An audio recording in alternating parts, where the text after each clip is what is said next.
I'm curious, was there an alternate title to 48 Laws?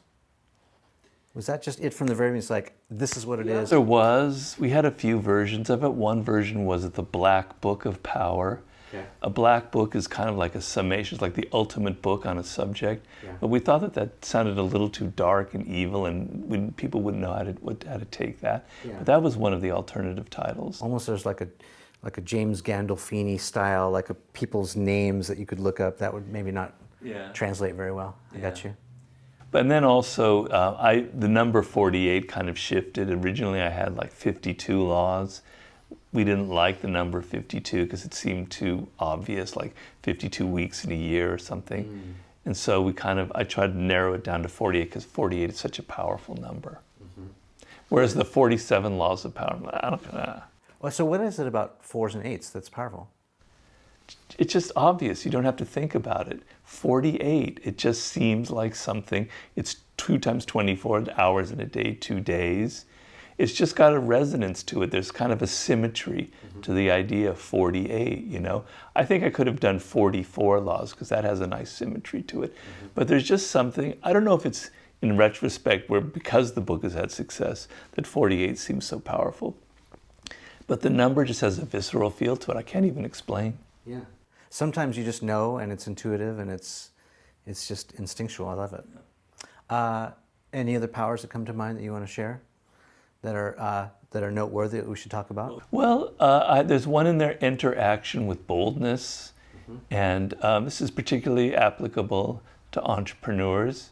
It's about how human nature, we're kind of impressed and intimidated by people who enter in with a lot of confidence and boldness and a bit of drama and surprise. It kind of appeals to the animal in us. We're put back on our feet, and we're like, whoa, what's going on here? It's impressive. It creates a distinctive impression.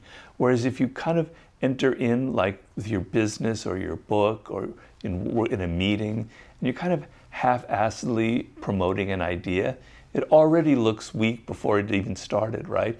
If you don't have confidence in your own idea, how can I have confidence? And there's an element almost of bullshit and playing a con man.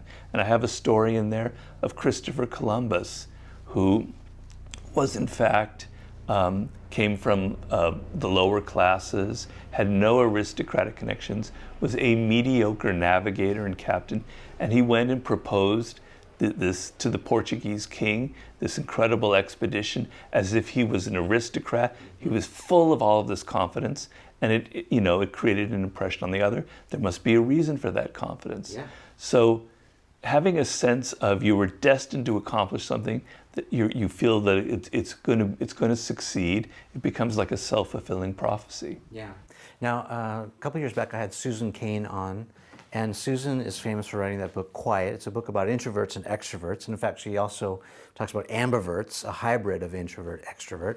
Can introverts do this as well? Can they sort of exude or, at least convey this confidence even when they're not feeling so confident? Sometimes, I am sort of a classic introvert, I have to say. And sometimes I don't want to be the loudest in the room because it just annoys me. What would you say to introverts? Well, I'm an introvert. I'm a classic introvert, and yet I've used it.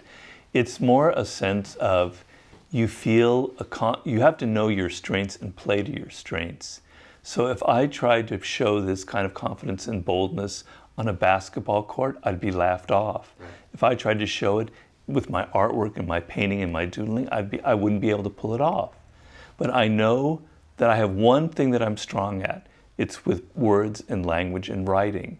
And so I can pull off being bold because I feel inside myself that inner confidence. You have to almost deceive yourself that you can accomplish this. So I can go on the list through classic introverts who've been incredibly successful.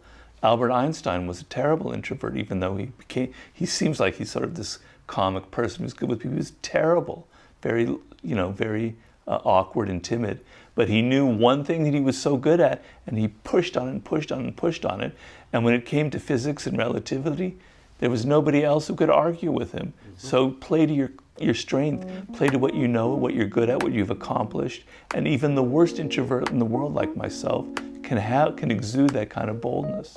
I mean, we were just sitting back, you know, chopping it up, reminiscing about the good old days and all that. You know, tracking my roots, where I came from.